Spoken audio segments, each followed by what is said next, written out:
So we're going to look at Cuban poster art today, and we're going to look at it, how it fits into the Cuban Revolution, but also how the Cuban Revolution fits into the late 20th century when it takes place, or mid 20th century, and how that fits into its relationship with the Soviet Union, which becomes Cuba's major benefactor in the after the revolution. So, any questions before we keep going? As I pointed out, if you do have questions, feel free to interrupt or chat. So here's my very loosey-goosey graph of art in Cuba as far as the revolution takes is concerned. And you'll notice it takes a little while after 1960 for the art to really accelerate. And that, of course, is because it's going to take a little while for that first generation of artists raised and trained under the revolution to come of age. And so that art generation comes of age around 1980. And what I mean by that is that first generation trained under the revolution. So it's an opportunity to see what the revolution means as far as the this new crop of Cuban artists that emerges in the 1980s. So between the 60s and 1980s, you have a period of maybe artists who were trained before the revolution, either adapting their styles to whatever the revolution decrees as sort of revolutionary art, or a lot of them flee and go to other countries and fertilize those countries with their talent. And in between those two extremes, of course, is the sort of art that comes out of Cuba in the 1960s and 70s, which is sort of a new art, which is this poster art. And I think you'll see that that's very much influenced by this sort of greater noise and culture at the time with publishing and printmaking, but also the influence of Soviet Union on Cuba and the Eastern Bloc countries where a lot of Cubans went to train. I have you now, Kaiki, in attendance. I don't know if that was your question, but now I have you there. So you could see, and Eric, I got you. All right. Anyone else who needs to be marked down for attendance? Okay, good. As you can see, we're looking at poster art. I went over a few things at the beginning of class, so I'll make sure I revisit those during the break if anyone feels left behind with any announcements. So the 1980s is sort of where we're heading towards as far as finally reaching that point where we can analyze the art under the revolution, art made by artists trained by the revolution. So we're not quite there yet, but we're going to look at this sort of middle area of art produced during the revolution. And it's very much a political propagandistic kind of art, but it's not just kind of limited to maybe foreign policy. As you'll see, a lot of it is tailored toward Cuban culture and changes that take place at more of a microscopic level. So the Cuban Revolution takes place in 1959. And importantly, this is after World War II. So we're shifting away from the good neighbor policy of the United States, mending fences with Mexico and Cuba, especially with Mexico, toward this era of the Cold War, which is very much a very polarized war between the Soviet Union and a polarized world between the Soviet Union and the United States over kind of who has the kind of control over the world's economy, and you could say probably the political economy of the world, communism or capitalism. And here we are in 2023, about 30 years after the fall of the Soviet Union. So you kind of know how the story finishes to a degree. So the challenge for us is to understand how it begins and in that middle area where Cuba develops under the Soviet Union's sort of aegis or under the tutelage of the Soviet Union. So keep in mind, the Cuban Revolution is reacting very much to a lot of these forces we've talked about: American ownership, the continuing importance of sugar as a sort of primary crop of Cuba, and of course, the ownership by the United States of other important industries in Cuba. So I want to start talking about sugar and kind of as a way to frame capitalism in terms of sugar. And then we'll talk about Jose Marti again and how he relates to the Cuban Revolution and the likes of Fidel Castro and Che Guevara. Then we'll talk more about Yankee imperialism and the Cold War and Cuban Missile Crisis, and then how the arts develop in response to the Soviet influence of Soviet influence on Cuba. So let's start with sugar. We've talked about sugar. Sugar, of course, is the most important crop in Cuba, and it's not a good idea to become dependent on one resource as your sort of primary means of generating income. It's sort of like having one job and rather than having several jobs. Now, maybe that's not the best analogy. Maybe having one friend instead of many friends, that's a better analogy. So you want to have several friends, maybe just in case you you it's good to have a diversified set of everything, perhaps. So sugar is this main staple for the Cuban economy.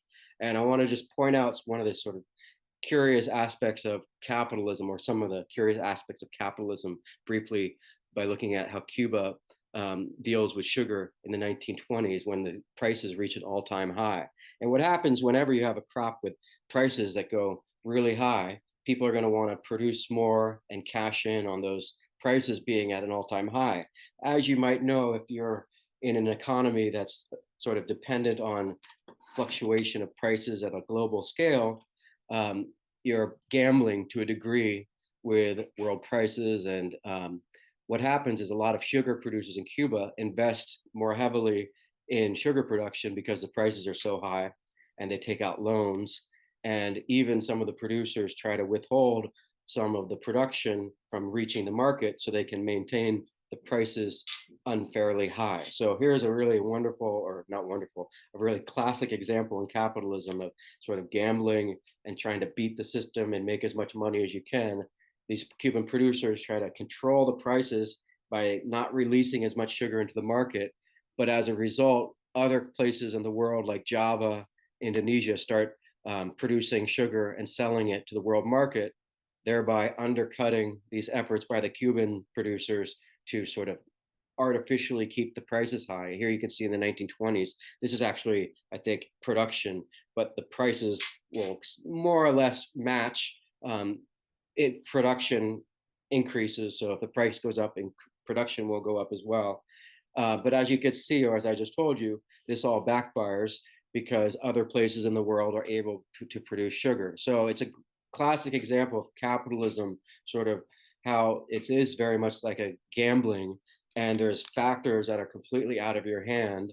And I think this is true for any commodity in the world. If you become too dependent on coffee and coffee prices fluctuate, you're going to really have a lot of issues, whether it's farmers not being able to pay their workers or not being able to pay your loans back. And so what do you do when you can't pay your loans back? What do you do if you've invested in all this machinery or you can't pay your workers? Well, either there's a revolution or someone comes along and buys up all your property. This is similar to what happened during the housing crisis. In fact, you can use the housing crisis in 2008 as a great example. People wanted to invest in houses because houses are a great way to have sort of real solid assets that are a great investment, pass on generational wealth through your whatever you own, your ownings, your house. And then the market crashes and people can't pay their mortgages, and the banks end up gobbling up all those houses, which goes probably a long way in explaining why rent is so high right now. I mean, rent right now is over 30% of your income, and so it's very unsustainable. And so you can use that as a very meaningful personal or personally meaningful example of how capitalism is really this boom and bust cycle. And you can certainly understand why anyone who's trying to make a living would want to ride that wave the best way possible. But from a public policy point of view, you definitely want to diversify your economy so that you're not plunged into despair whenever prices fluctuate. So that's a little snapshot of sugar. And it also explains why the United States comes to own a lot of the sugar producing land in Cuba by the time of the revolution. So not only is Cuba still dependent on sugar, but the United States now owns a lot of the land in Cuba. And you could see how this really just kind of exacerbates conditions for Cuba leading up to the revolution. And as you probably understand, Cuba will not get rid of its addiction to sugar after the revolution, which is really problematic because it's a very labor-intensive crop. So one of the big problems with Cuban history is this continuing relationship to sugar, whether it's in the form of having slavery or just economic discrepancies between the rich and the poor, and maybe the uncertainty of sugar, the prices, and even the demand for labor is very kind of unsteady throughout the year. So it's sort of like being addicted to heroin or crack or something where you really, it requires so much other kind of bad stuff to go into it. You're almost better off just getting rid of it. But of course, it's going to be really hard to just sort of break the habit overnight. And the Cuban Revolution, instead of sort of diversifying its economy, basically shifts to exporting all of its sugar to the USSR instead of to the United States in exchange for oil, becoming dependent yet again on another foreign power. So here you can see some of the average Cubans in Cuba around 1959, and probably people very dependent on agricultural production, people who are not in Havana. People who live in Havana benefit the most from all of this. People who live in the rural parts of Cuba benefit the least. And certainly that divide between the rich and the haves and the have-nots in Cuba by the time of the revolution is, is reaching a breaking point. So again, sugar prices you see go right back up. Sugar production goes back up, and a lot of that's benefiting the United States. You can see there's not really much coffee production in Cuba, especially after 1930, and tobacco kind of is not as much of a high producing crop as sugar. So Batista, we went a little bit into Batista and the American involvement in Cuba before the revolution. So we don't need to retrod that ground, but I do need to remind you that Fulgencio Batista become dictator again in the 50s, and he's very much sort of the United States, selected. He's the puppet of the United States, and this is true in a lot of Latin America after World War II during the Cold War, where the United States basically sort of picks its own sort of leader who is going to push American interests first, and we go into countries, and I'm just generalizing, this happens so frequently as it just sort of becomes a pattern that we end up supporting either a right-wing dictator or a left-wing dictator because they support our interests. And this all comes at the expense of the local population, which in many cases, like in Cuba, rises up in support of this new challenge to whatever dictator we've appointed. And in this case, in Cuba, it's Fulgencio Batista, who's basically a dictator, takes a lot of money from the Cuban coffers, offers some social changes in his first term in the 1940s, but really by the 1950s, he's completely corrupt, completely beholden to the mafia interests in Cuba, and very much the last person on earth you'd ever want kind of in charge of your country. And the United States at a certain point realizes this and cuts ties with him. And by that point, it's really too late. The United States is completely stained with our support for Batista. And even though we cut him loose, it's really still very much the revolution is fighting against Yankee imperialism.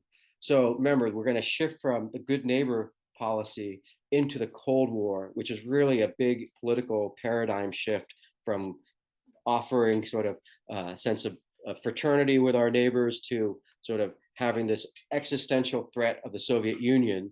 So let's go into the Cold War very briefly. So after World War II, or during World War II, the Allies meet together. I think this is the Yalta Conference, with Stalin, Churchill, and FDR in the middle. And one of the big agreements they make is we're not going to make a separate peace with Germany. So they're all going to be unified through until at the end of the war, with a sort of unconditional surrender by Russia, by Germany, the Nazis under Hitler, and the three allies, the three powers, decide that they're not going to make any separate peace with the Nazis, and so that's a show of strength, and that's very important because you can see how the United States is an ally with the Soviet Union, and apart from or in spite of whatever differences we have politically. Of course, that unravels after we lose our common enemy, which is the Nazi Party or Nazi Germany. So after World War II,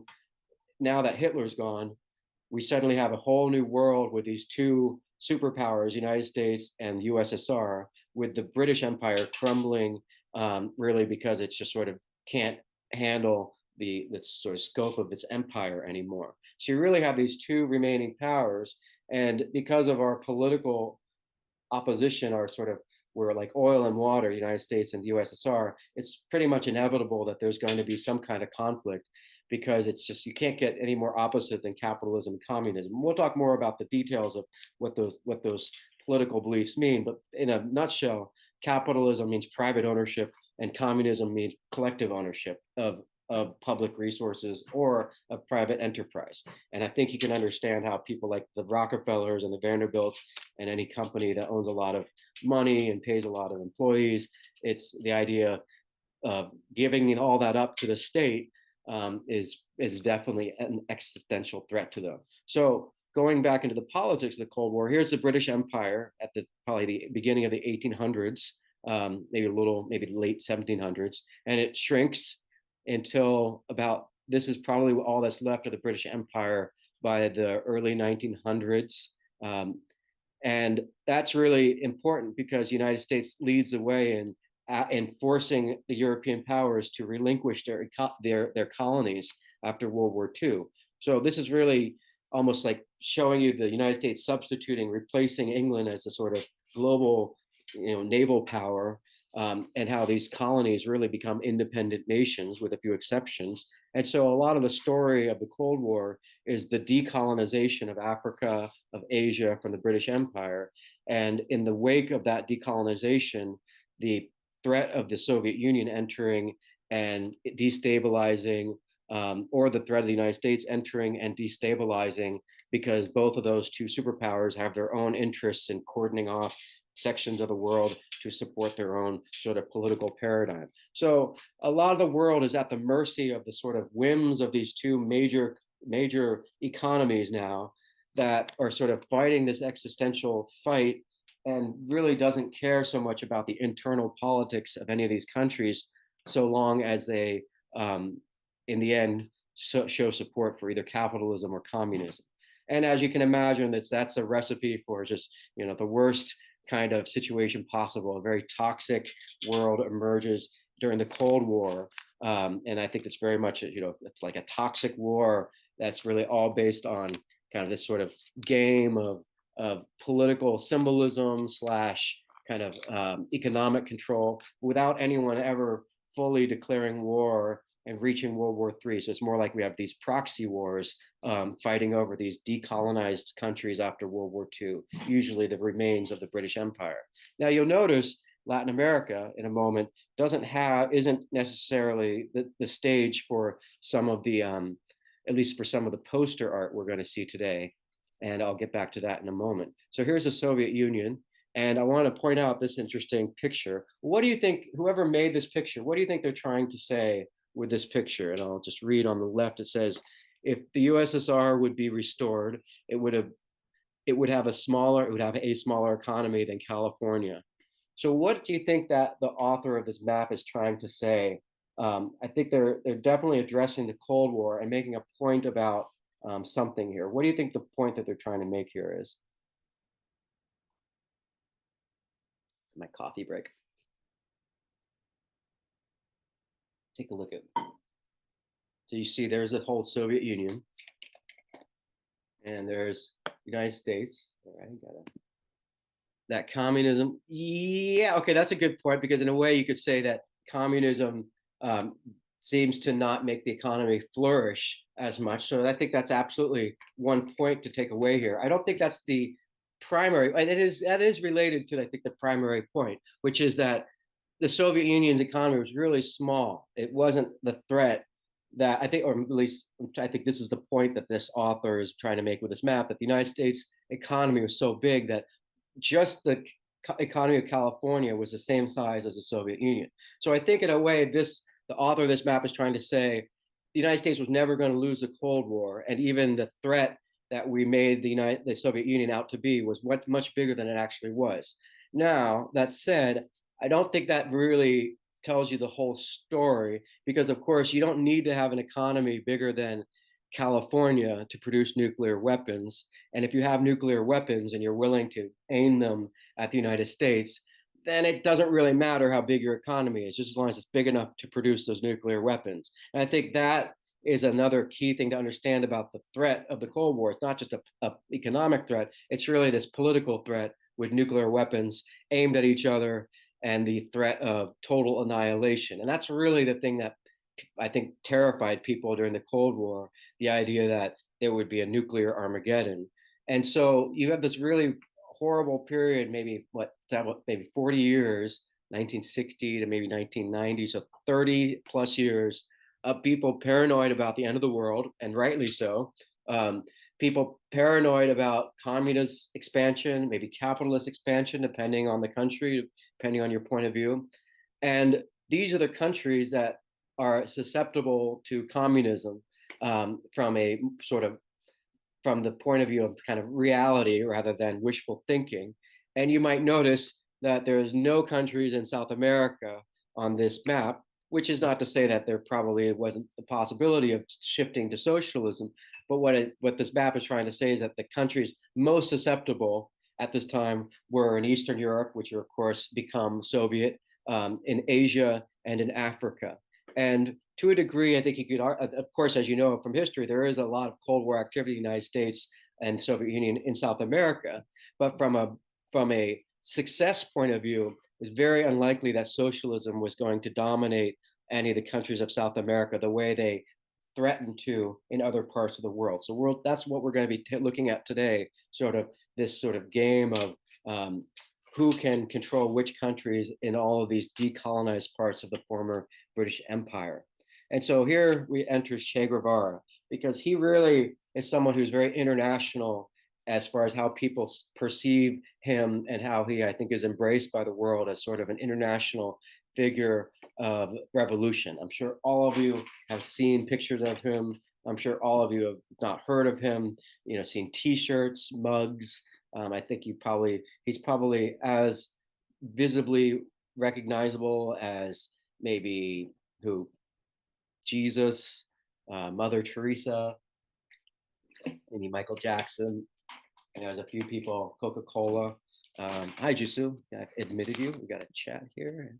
Get a chat now. Okay. So, he's very, like Hugh Jackman. He reminds me of Wolverine from Hugh Jackman. So all that sort of the same kind of swagger of kind of a tough, kind of revolutionary, but also with a certain charm and charisma. And we're not going to look at too much of Fidel Castro today. Another day we'll kind of look more at him, but certainly he has his own charisma too. Both of them speak very passionately about Yankee imperialism, and they have a very strong critique of the United States. In Che Guevara's case, he takes a motorcycle trip across South America when he's a young man. I think he just finished medical school, so he's Dr. Guevara, and that's an impressive attribute, or an impressive part of his epithet, to be a revolutionary and a doctor. Suffered from asthma. That's definitely something about him that not many people know.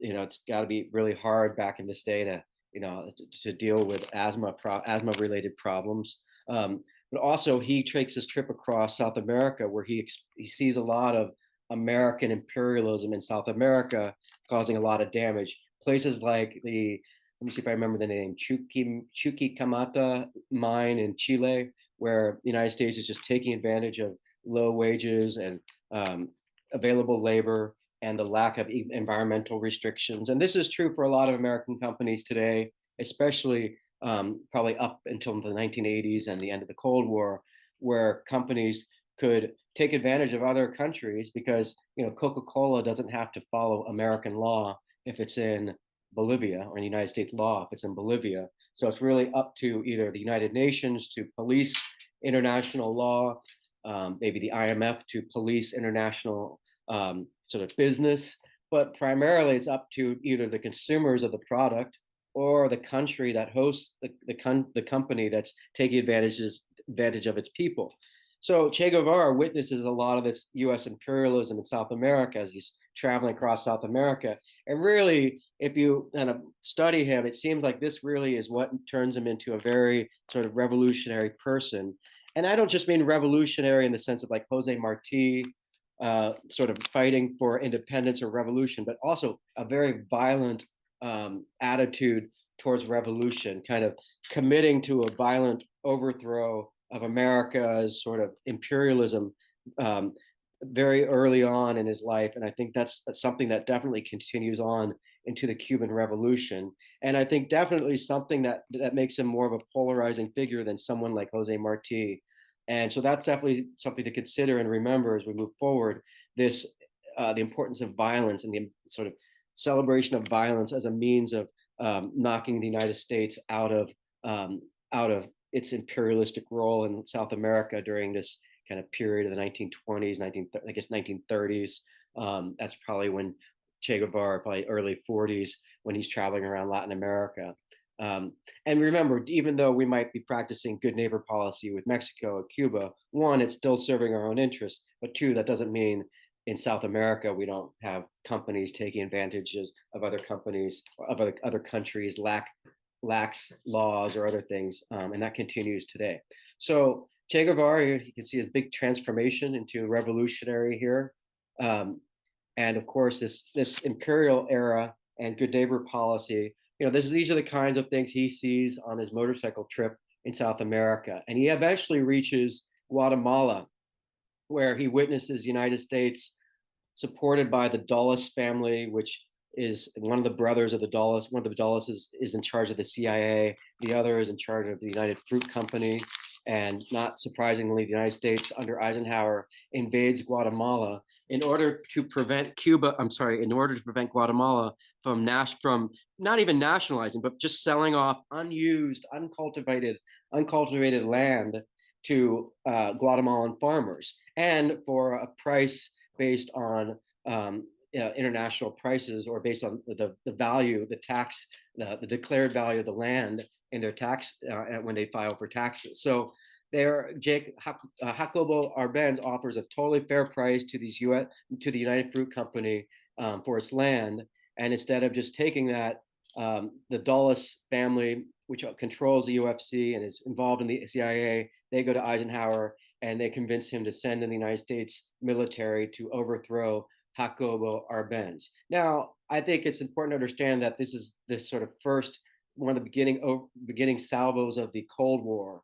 And I think someone like Eisenhower really is trying to avoid a bunch of dominoes falling, where if Guatemala succeeds in kicking out American interests, then the next country will do it.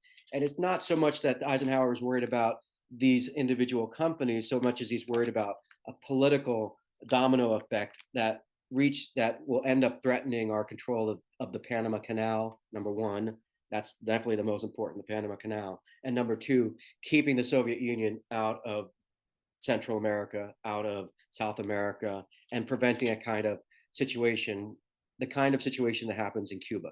So yeah, I'm not forgiving him at all, but I think it's important to understand Eisenhower's motivations aren't the same as the United Fruit Company, which is not to say that they aren't both very self-serving motivations, but definitely you have this overarching political concern about the Panama Canal and about communism entering the New World the same way the Monroe Doctrine tried to keep European powers out of South America and Central America.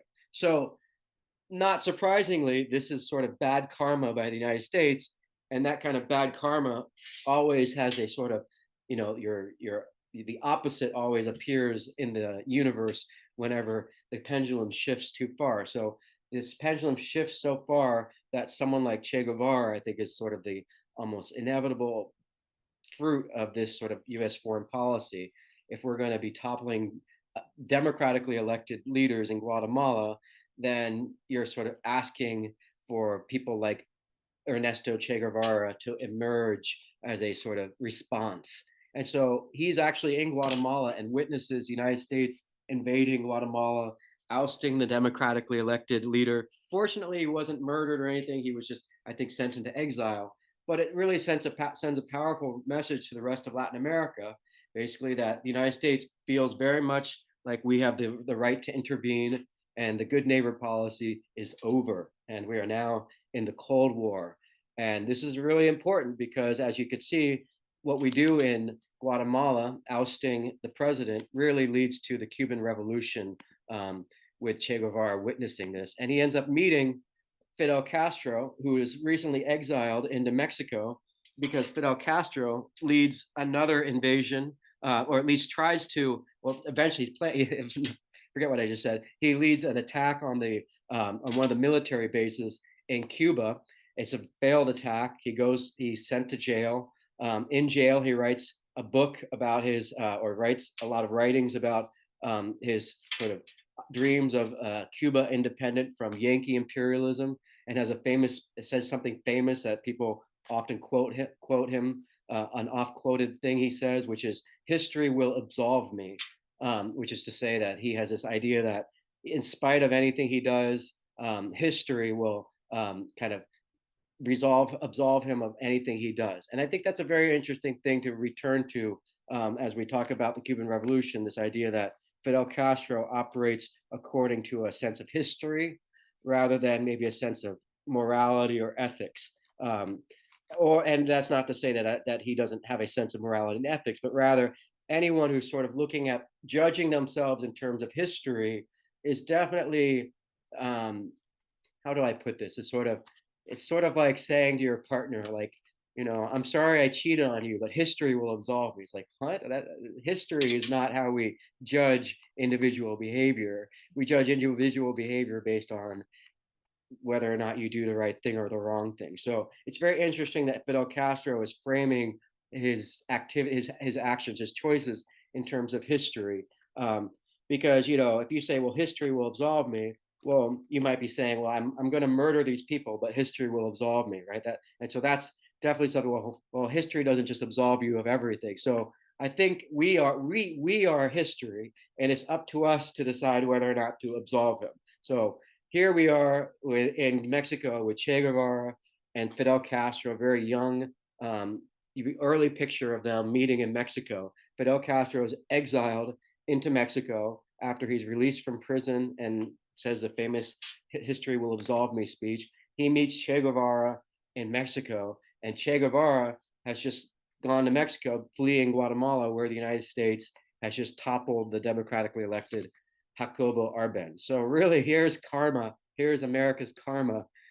Chickens coming home to roost right here, with these two men meeting and pooling their sort of revolutionary energies, and very much sort of kind of revisiting the sort of legacy of Jose Marti in sort of this communist era. So we'll see how kind of Jose Marti fits into their two sort of personas in just a moment. So remember, Fidel Castro would end up being dictator in Cuba up until 2016.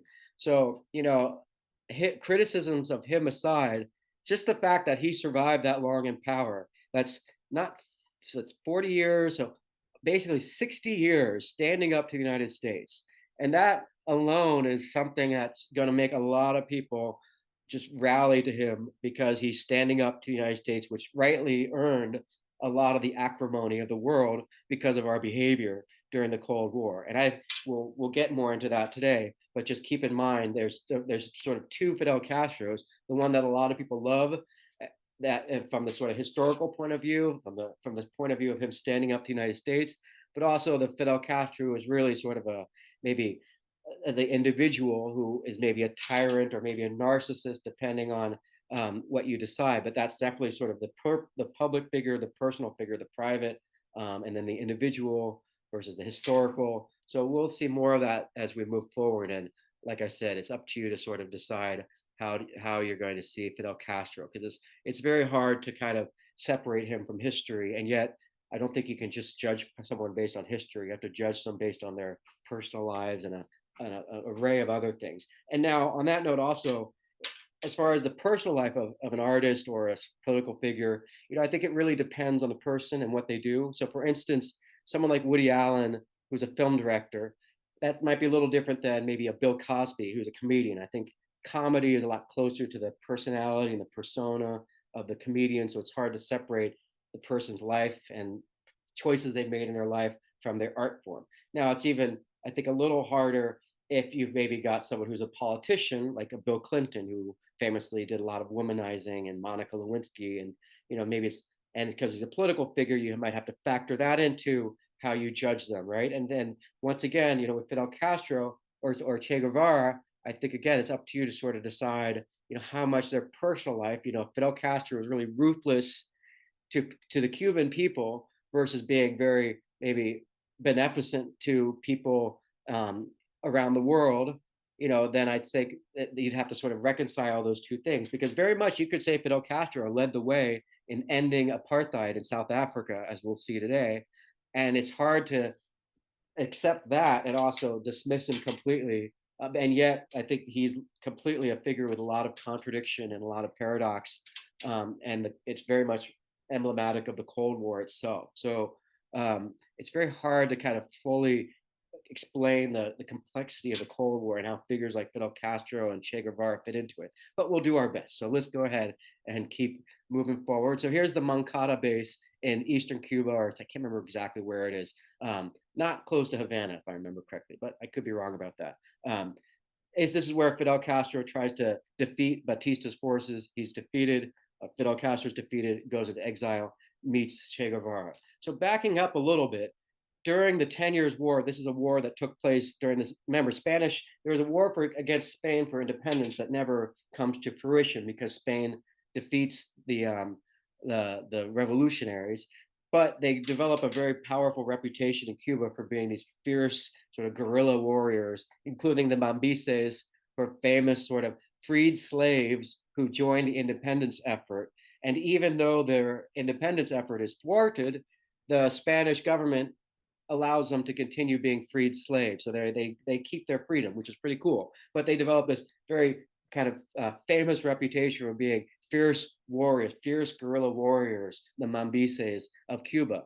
And Jose Marti very much kind of continues their cause by rallying people to against Spain. And he travels abroad, lives in the United States, lives in Spain, and the whole time is rallying people the same way the president of Ukraine comes to the United States and tries to rally people to support the Ukraine. Even back then, people were sort of rallying for these sort of revolutionary efforts in Cuba.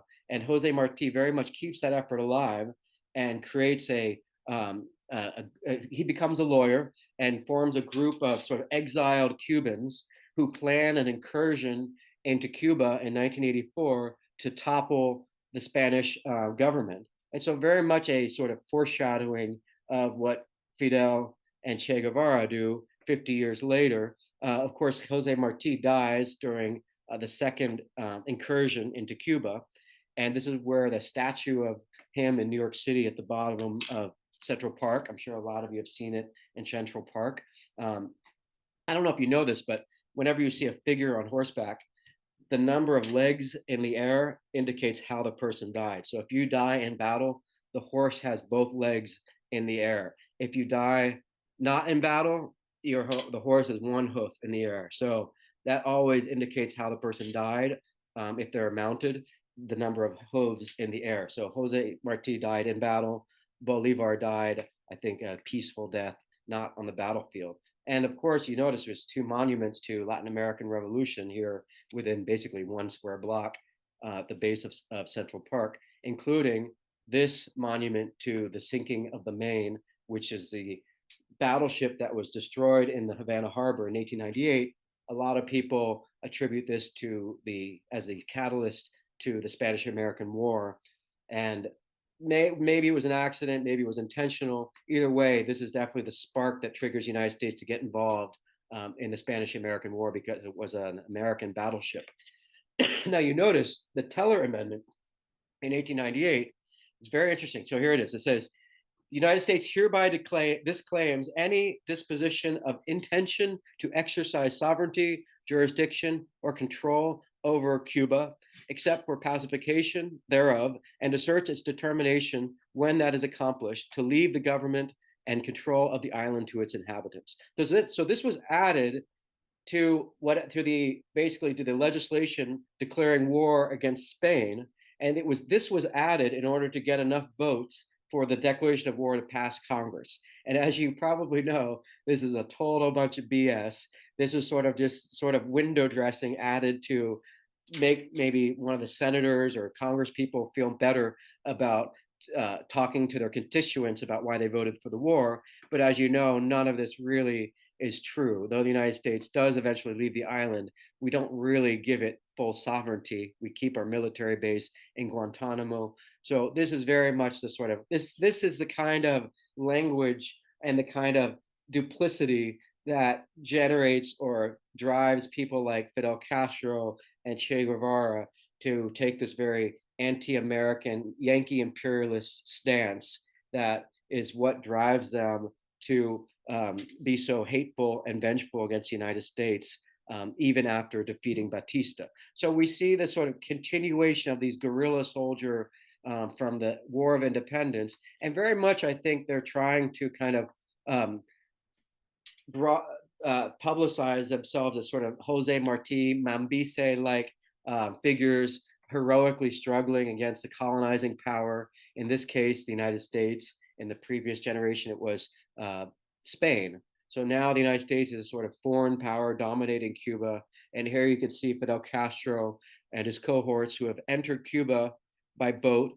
Many of them were defeated or captured, but some of them managed to make their way into the jungle and form a sort of guerrilla movement in the Sierra Maestra Mountains in eastern Cuba, and that's what you're looking at here.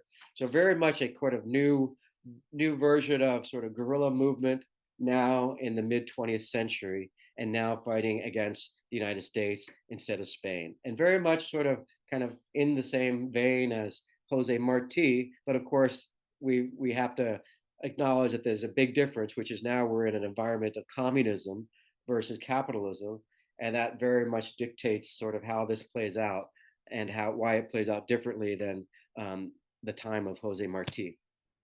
So here I couldn't find a better photo than this, but I think even though this is a low quality photo, what can you tell? What are some observations you make? What observations can you make about this home that these people live in Cuba?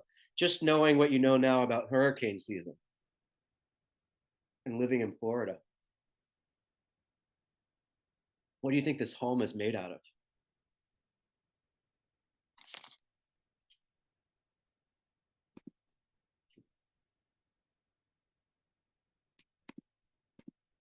You guys there?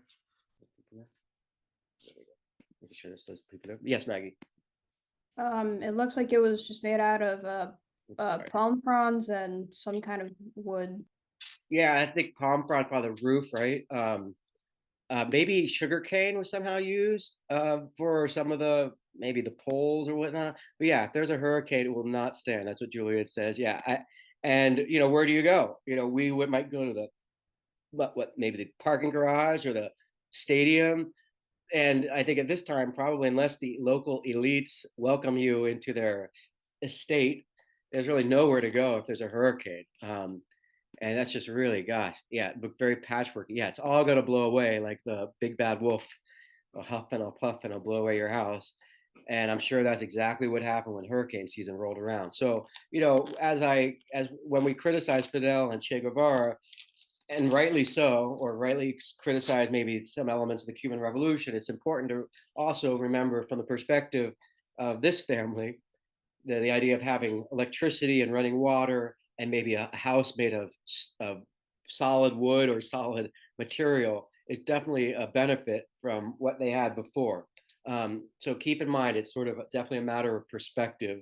But that said, that doesn't mean giving this family electricity and a home is everything if you don't have the option of maybe earning a better living or giving your kids a better future. So we'll see how that plays out as we move forward. So here's Fidel and Che Guevara. I guess Che likes pipes and cigars. Definitely, you notice it's very sort of a militarized. When I think of, we've maybe seen pictures of the Mexican Revolution, maybe campesino revolutionaries. What I noticed, they're very militarized, very much wearing uniforms that are very much more of a sort of official outfit than what you might expect, like in Mexico with the sombreros, or even the Guajiro sort of revolutionary. These feel very much like kind of communist. Maybe they're getting their uniforms made for them, or they wanted to have the sort of look of revolutionaries, but they definitely seem like they're outfitted rather than kind of just sort of people who grab their pitchforks and join in. Now, of course, these are sort of the inner circle of the upper echelon, those who probably arrived to Cuba on boat And the people who would join them would be the typical Cuban Guajiro and the farmers who either are attracted to the movement or aren't. Now, what kinds of things would attract people to Fidel Castro and Che Guevara and the other revolutionaries and their movement? Well, land reform, the idea of maybe having freedom, not having to work for one landowner, but particularly I think land reform and getting out of poverty would be two of the big ones. And these are just some of the photos from the revolution. A lot of these were shot by Time Life, by American journalists who were going to Cuba, and they definitely create this sort of romantic image of Fidel Castro as a sort of revolutionary in the jungle, fighting against Batista, fighting against American interests in Cuba. And if I asked my parents about it, they met around 1959. They were in college, so they would definitely say that people had a very romantic view of Fidel Castro at this time, partly because he hadn't yet become an open communist. He was still sort of a revolutionary leader. That's his brother behind him, Fidel.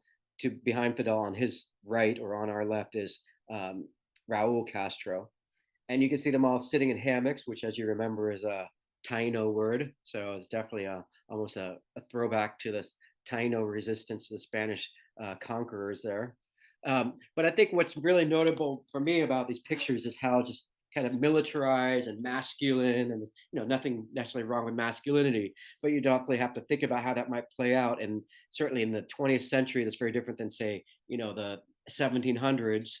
And also as far as sort of public relations and just making sure everyone in the country feels welcome into the revolution or part of it. It's very interesting for me to think about sort of how masculine and very militarized the Cuban Revolution is, and how that maybe comes about because of the importance of the guerrilla movement in the jungle, and how that definitely isn't necessarily something that culturally might fit in with the sort of cosmopolitan Havana people, because there is a student movement in Havana with a lot of women involved in it, a lot of men, of course, too. But it feels a lot more diverse than the movement coming out of the guerrilla movement, which is a lot more what you see right here.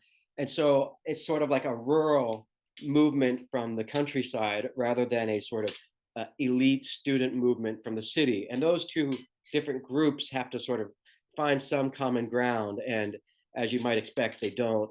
And it's really the rural movement, the Fidel Castro movement, that dominates the political landscape after the revolution, and not the student movement. So very much a kind of bottom up grassroots movement, um, and very much, I think, not at all in the same sort of culture as, if you had a revolution in the United States, it would be people, the equivalent would be people from the Midwest rising up and invading Washington, rather than people, maybe student movements from universities. So this is very much the character of the Cuban Revolution. It's rural, it's guerrilla, it's communist eventually, and it's very much, I think, about land reform rather than embracing kind of liberal values that you might expect from the 20th century. Here he is with Fidel, with Camilo Cienfuegos, who famously will die in a Cessna plane crash right after the revolution. A lot of people blame Fidel Castro. They think maybe he had Camilo Cienfuegos murdered. I don't know. I've looked into that again recently, and there's not a lot of evidence one way or the other. Is it possible? Yes. It does kind of foreshadow what happens with Che, as we'll see. And I'm going to be framing a lot of the poster art we look at in terms of Che Guevara, because I think he's more of the romantic figure of the Cuban Revolution. And he will end up leaving Cuba, again, kind of almost like Cienfuegos leaving more permanently. But Che Guevara will leave sort of symbolically leaving the country. He's not killed, but he, I think, part ways with Fidel, because there is sort of a kind of a sort of power dynamic between Fidel and any other maybe equally dynamic, charismatic leader. And that's probably goes a little ways at explaining why Che Guevara eventually had to get out of Fidel's way. So that could be evidence supporting the idea that Cienfuegos was another adversary, competitor for Fidel's kind of ultimate centralization of power. But that's for you to research and decide. But here they are together in a moment of happiness. And here's the revolution, one of the famous picture of the revolution, riding on horseback, very much like Pancho Villa, very much like a Mexican revolution here. And likewise here, there's a very famous photo after the triumph of the revolution, very photographed, very, the modern era. 1959 is very close to the civil rights movement, environmental movement. So the timing of the Cuban Revolution is almost in step with a lot of these other liberal reform movements going around in Western Europe and the United States. The effort to end apartheid begins around now, or at least the kind of global sort of awareness that apartheid is out of step with these sort of liberalizing democratic forces in the West. So the timing of the Cuban Revolution is very interesting because on one hand, it's definitely galvanizes a lot of the left in support of this sort of romantic revolution, but at the same time, it comes right at this key moment in the Cold War, and with the United States really kind of letting go of its good neighbor policy in favor of this Cold War kind of all or nothing policy. So here they are rolling their tanks into Havana, and you could even see the Firestone. You would not find that in Cuba today, any American logos or brands. And in fact, you'll find very few logos or brands, period, in Cuba today. A lot of countries have left. I mean, a lot of companies have left. So here they are celebrating. This guy to the right of Che is a president of Cuba who was appointed or elected, I think, appointed right after the revolution, but very much just a puppet figure. Fidel Castro is the real power because again, he is very much like Bolivar. Bolivar doesn't want to be in control, but because Bolivar commands the army, he's the most powerful person. So people keep offering Bolivar the crown or the kind of the presidency of the country, and eventually he accepts. I think Fidel Castro is a little more kind of like happy to take control. And for a little while, I think he does sort of have to sort of reflect on what is the outcome of the revolution, what's the future of Cuba, and it's going to be very hard to let go of the anti-American, anti-Yankee imperialism that really is driving the Cuban Revolution. And so that's sort of the game of poker that takes place early on after the success of the revolution.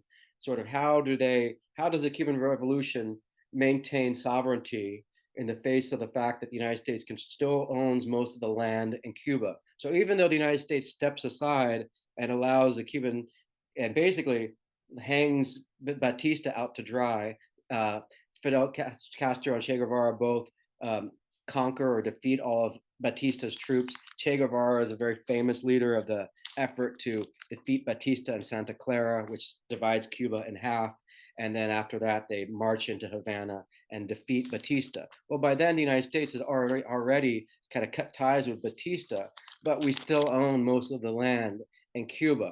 So when it's one thing to win the revolution, it's another thing to win the peace. And winning the peace means figuring out some balance with the United States.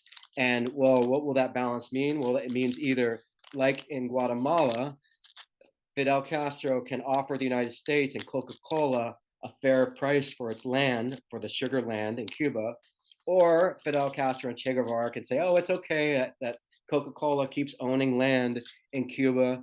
That's fine. And as you probably can guess, neither of those options are good. The United States doesn't want to lose its land, but Cuba also can't just sort of allow the United States to keep controlling Cuba because the whole point of the revolution is things like land reform. So it's really another situation where it's inevitable that these, even though you can defeat Batista, it's not about defeating Batista. It's about sort of defeating Yankee imperialism, which is going to be really hard, especially during the Cold War, when the United States could not care less about the internal politics of a country so long as they declare themselves openly for capitalism rather than communism. So I'm just setting up the sort of context out of which this Cuban poster art emerges. And it really, I think, goes into this idea of a permanent revolution with Che Guevara being the emblem of this idea of revolution around the world.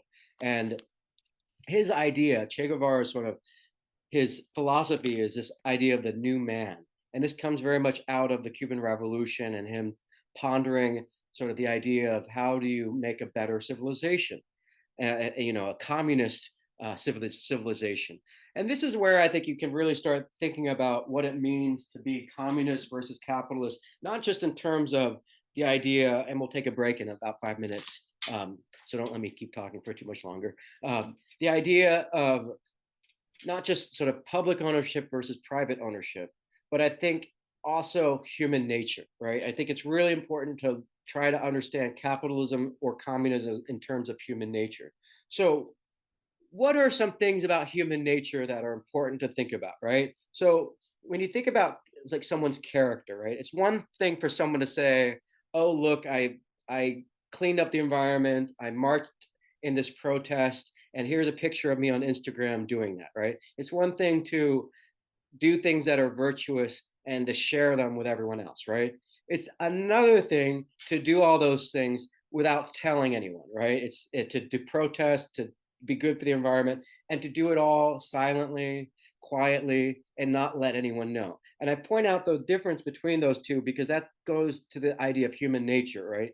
The way we behave when other people are watching versus the way we behave when no one else is watching. And hopefully, most of the time, we behave the same way, which is to say that we're consistent and our values are, whatever we do in public, we're also doing it when we're not in public. And of course, that's not always true because some of the things we do are very much driven by the fact that we're sort of pressured or feel a sort of sense of social status or social kind of pressure to behave a certain way. And that's not to say that that's true for everyone, but I think we would all agree that there's definitely a gradient, a range of sort of how people behave in private versus in public. And other aspects of human nature are really important to think about. How we behave when we're children is very different than how we behave when we're adults. And that evolution or that development, biological development, sort of corresponds to our social to becoming socialized and understanding that other people have points of view and other people have feelings and we develop a sense of compassion. And so Che Guevara is sort of looking at communism, capitalism, and I think he's sort of understanding sort of, okay, this is a much bigger challenge than just becoming a revolutionary and defeating the sort of capitalist oppressors. It's one thing to win the war, it's another thing to win the peace. So this idea of the new man, of kind of reconquering human nature, is very much him understanding that there is both this vanguard, this sort of tip of the spear when it comes to revolution, but then there's the aftermath, which is sort of converting the masses into a sort of kind of communist ideology that maybe irons out whatever problems with capitalism and makes everyone into better people. But I think what he's also saying with this is he wants to keep fighting revolution, and it's really boring to stay in Cuba and do all the hard work of deepening the communist revolution. So I think on one hand, he's sincerely making some theories about socialism and the new man. But I think he's also saying he'd much rather keep fighting the revolution and be in the guerrilla movement rather than do what Fidel has to do and the other Cubans, which is sort of the second part of the communist revolution, which is convert people into better people so that they live according to not just their own self-interest, but the collective interest. And of course, that goes to the heart of something that should matter to all of you, which is sort of the boundary between your individual rights and maybe collective rights, right? So you could say, well, a lot of us should behave with an awareness of the impact of our behavior on everyone else. You could think about, if everyone litters, then there's going to be garbage everywhere. If each of us individually decide not to litter, then there won't be garbage everywhere. But certainly, it's an individual action that has sort of collective consequences. And there's all kinds of things that relate back to this. And we will look more into this as we move forward after the break. So let's take a short break. The Cuban Missile Crisis is really the sort of moment when the United States has to sort of stop World War III or do whatever it can to prevent World War III from breaking out, and likewise the Soviet Union. And as a consequence, Cuba is kind of removed from these negotiations, and it's a big kind of a big public relations disaster for Fidel Castro because Kennedy and Khrushchev sort of make the separate peace. Basically, they make a deal that they won't have any missiles in Cuba. In exchange, United States won't invade Cuba. So, that's a big deal. But more importantly, as far as Fidel Castro's own sort of political ego is concerned, they really make this deal without Fidel Castro being in the room. So, on one hand, coming out of this sort of early era of the Cold War in the 1960s, you have Cuba becoming totally dependent on the Soviet Union. On the other hand, you've got Cuba trying to rally all these other countries around the world to the side of communism.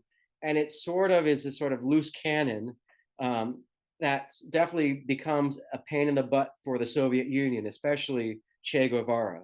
So, coming at the end of the 1960s, as you all know, Kennedy's assassinated, Martin Luther King is assassinated, Robert F. Kennedy is assassinated.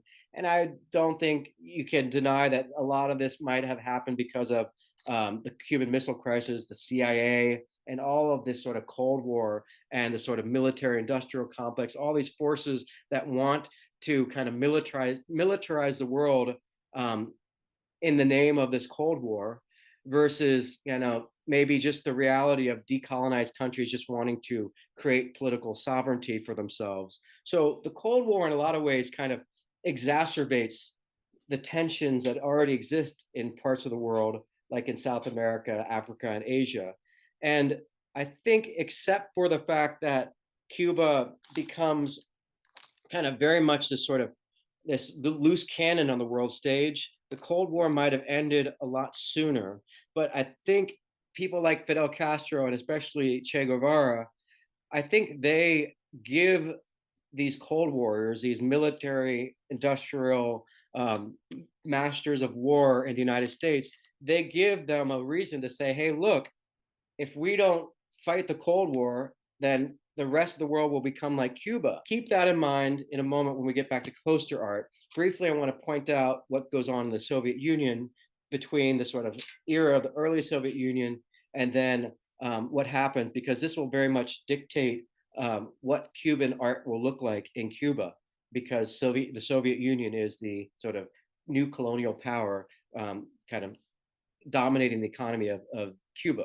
So let me just breeze through this. We're looking at the avant-garde in Cuba, very much a sort of very politically radical, very much revolutionary group of artists who at first were embraced by the Soviet Revolution because they sort of represent an opportunity to wipe everything clean and to invent a new form of art that is sort of devoid of any of the sort of capitalist undertones or sort of the status quo from before. And so for a moment, the art world is very much in kind of in dovetails or in alliance with the political possibilities of communism, starting from scratch, erasing everything that came before, and a sort of art world, an art form, works of art that reflect this idea of possibility and sort of starting from scratch. But as you probably can predict, um, the political powers don't like an art world that's sort of unrestrained and unrestricted, especially if you're talking about political powers that are very much about centralized leadership. So, as quickly as the Soviet Revolution sort of embraces these new art forms of the avant garde, they sort of stifle them by the late 1920s, and the likes of Trotsky are exiled from the Soviet Union, very much kind of like Fidel Castro and Che Guevara. Their relationship becoming strained and Che Guevara leaving Cuba.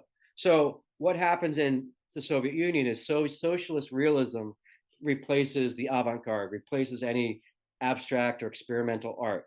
And as you probably know or can see, social realism is really about realism and realism on behalf of sort of promoting the revolution in Russia, the Soviet Revolution. So it's really a sort of propagandistic use of very traditional art forms that are very sort of easily digestible. There's when you look at this, there's nothing experimental. It's very much like photorealism, and the whole message here is Lenin at home, quietly working on behalf of the revolution, and it's very propagandistic and very kind of just like regurgitating stuff that we saw in the late 1800s, now redeploying it on behalf of the communist revolution in the Soviet Union. And it's very, fawning and flattering of the political leaders. And probably if you're not fawning over the political leaders, you might get exiled or killed, sent to Siberia. And, a picture like this, just, imagine an artist in the United States painting Donald Trump or painting Joe Biden like this. It's unless it's their presidential portrait, it's like you might as well be waving a flag that says you're just a propaganda artist, and really you're not, an artist in the way that we probably understand art as someone who's innovating and expressing and making a message that's independent of powers that are dictating the message, whether they're commercial or political. So social realism becomes the real medium and the genre of the Soviet Union.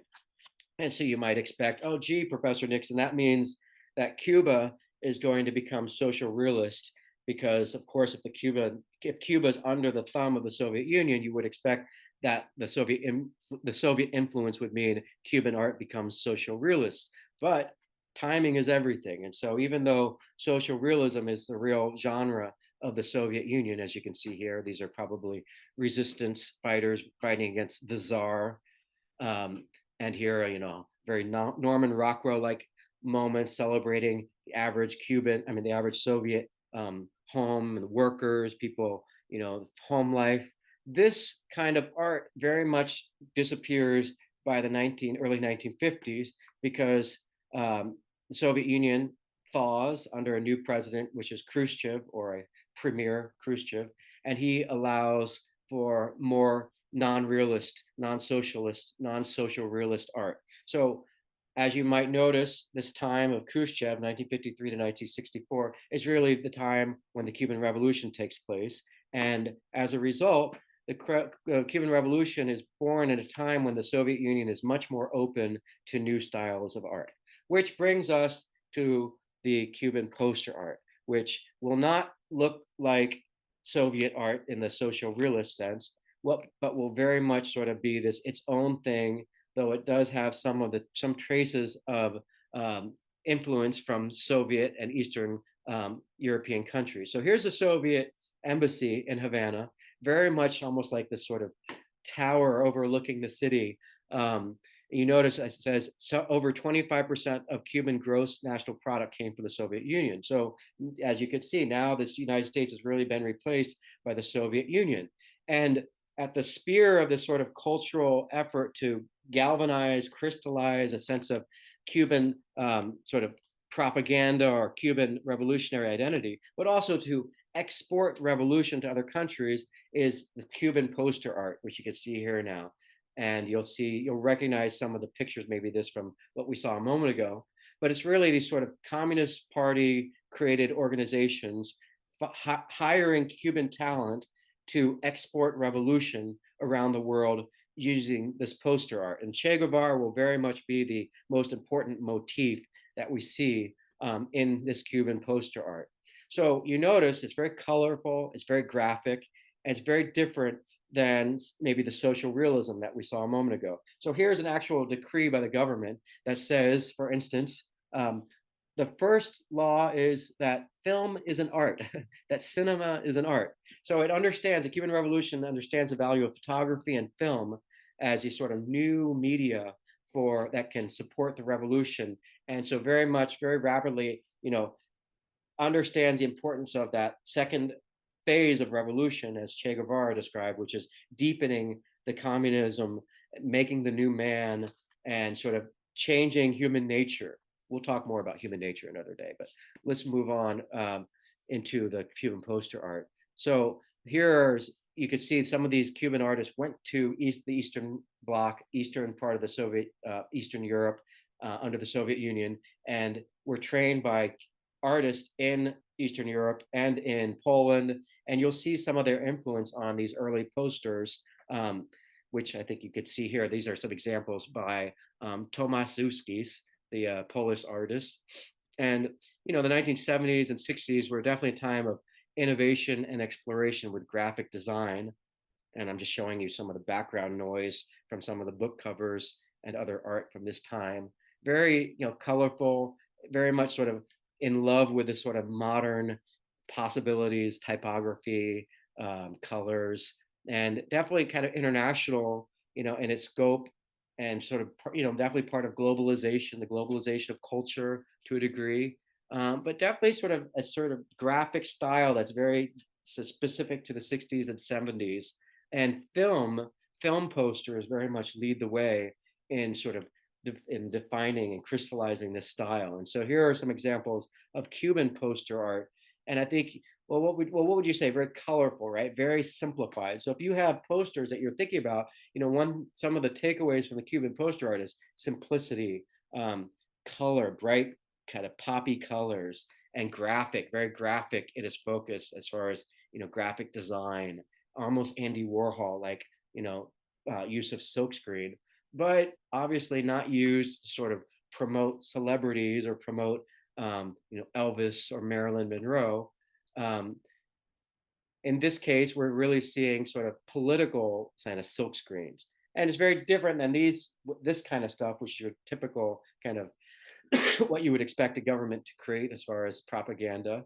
Here are some examples of Cuban poster art designed to really affect the average Cuban and maybe develop this sense of a new man or the new Cuban, a new revolutionary Cuban mindset. So yo voy a estudiar para maestro. That's I'm going to study to become a teacher. So very much like, glorifying the idea of becoming a teacher and training a whole new generation of Cubans. Of course, a poster like this will be the kind of thing that creates a new generation of Cuban artists that we'll see in a few weeks, that really are the sort of new, kind of new generation of artists raised under the Cuban Revolution. Whereas these artists we're looking at here are artists who were born before the revolution, but are sort of using their talent in support of the revolution. So a little different, in terms of they didn't have the pedagogy of the revolution, that sort of education. And it's very interesting for me to see stuff like this, because this is, the Zafra is the name of the sugar harvest. So when we talk about sugar, well, now the Cuban Revolution is making posters to promote people getting involved in the harvest. In fact, I think right after the revolution, Fidel got very personally involved in the sugar harvest to show the world that they could produce even more sugar than ever before. But as we know, becoming dependent on sugar is not a recipe for Cuba to become less dependent on the Soviet Union or less dependent on sugar. So there's a certain irony to see some of these posters deployed in favor of the sugar harvest. And here's some more pieces of cane. There's a lot of examples of Cuban poster art. These examples aren't very high quality, but these aren't the sort of real celebrities of Cuban poster art so much as the ones exporting revolution. So let's get ahead to those. Here's about, preserving power, not leaving all the lights on, recycling on the right. And here's a beautiful poster about recycling, all the different kind of things that get into the one funnel. So really a wonderful. Cuba clearly has this innate ability to produce very visually stunning, posters and a really unique twist on a lot of stuff we've seen. And this is very promising for what we're going to see, with Cuban art in the next few weeks. And really wonderful they got rid of this social realism, or came of age after this thaw from social realism, because you can see it's just so kind of, I don't know, we want to call it like kind of so one-dimensional. Everyone's just in love with the government. This is, I think, from China holding the Red Book of Communism. It's so nationalistic, and it really is just sort of feels so propagandistic and dated, compared to, and I think this is North Korea. Correct me if I'm wrong. This is a little more interesting for me than this, just because it's, now at least they're celebrating their work and the sort of means of being productive, but still kind of feels very much, yeah, like propaganda in the very traditional sense. People just loving being at work, celebrating the powerful figures. Well, here, this is very different than that. And so remember, when we're looking at Cuban poster art, there's a reason why it doesn't look like socialist realism, and that's because the Cuban Revolution came of age in that thaw after Khrushchev. So it's really neat that Cuban art kind of benefits from this age of openness in the Soviet Union, and that very much characterizes Cuban art, sort of kind of unabashed experimentation and embrace of kind of graphic art, but also the influence of some of these professors and teachers in the eastern part of Europe and Poland that we saw, who influence some of these Cuban artists who study in Eastern Europe. So Che Guevara, like I said, is a major motif, and this is the sort of period of the golden age of Cuban poster art. And you notice it's really this post. Here's some examples, and if you count the number of Che Guevaras, I think I see about 6 of them. And you can really see the colors and different focus, the different national places of focus, Asia, Latin America, Africa, but particularly you'll notice Africa and Asia are the main focus, not so much Latin America.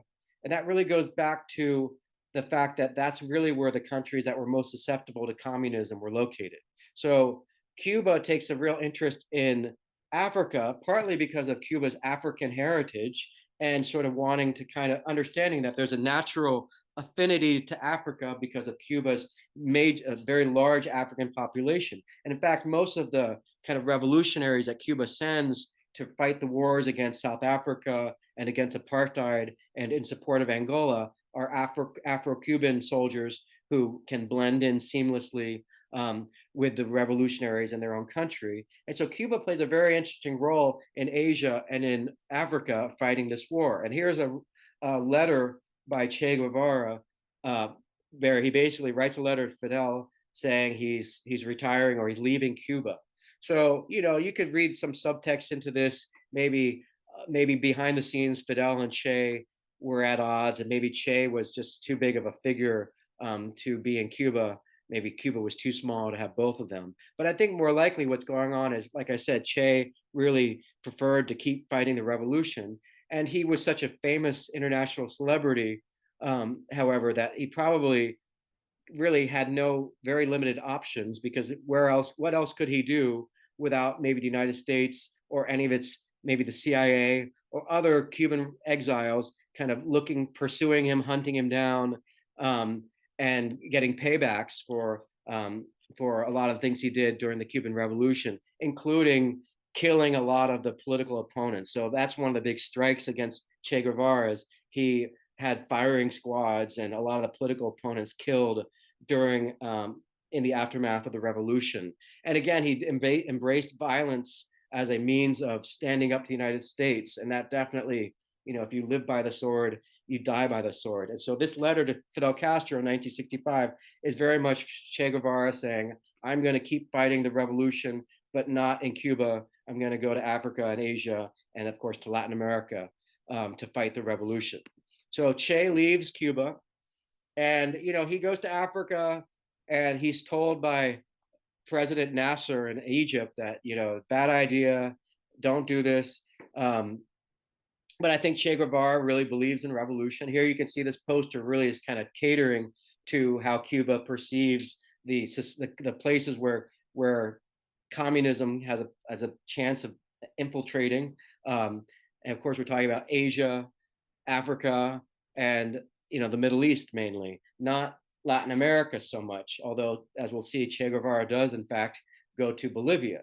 His plan is to cause many Vietnams, which is to say, to cause so many police actions, like what the United States called our war in Vietnam, that the United States is overextended and is basically able to be toppled by revolution, because the United States is just overextended, or the United States extends itself too much that it's unable to keep fighting all these wars around the world, and then these countries are able to declare or to fight for their own sovereignty with the United States no longer involved. So that's the goal. That's Che Guevara's goal, to create all these Vietnams and defeat the United States, kind of like, by attrition, by 1,000 different, knife blades, make it bleed to death rather than cutting off the head of the United States all at once. So in Latin America, you see these wonderful posters by Cuba, and a lot of these were made either as part of a publications or just posters to show solidarity with Latin America. What's the message here in this poster?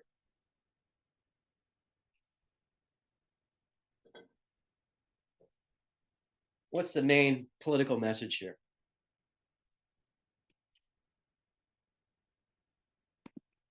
And you'll see most of these posters really have sort of one very clear central message. They're not super complicated, super complex.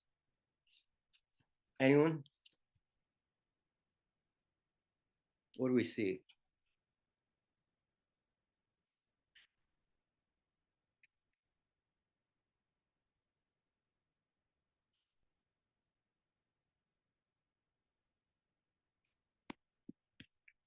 We got one answer here.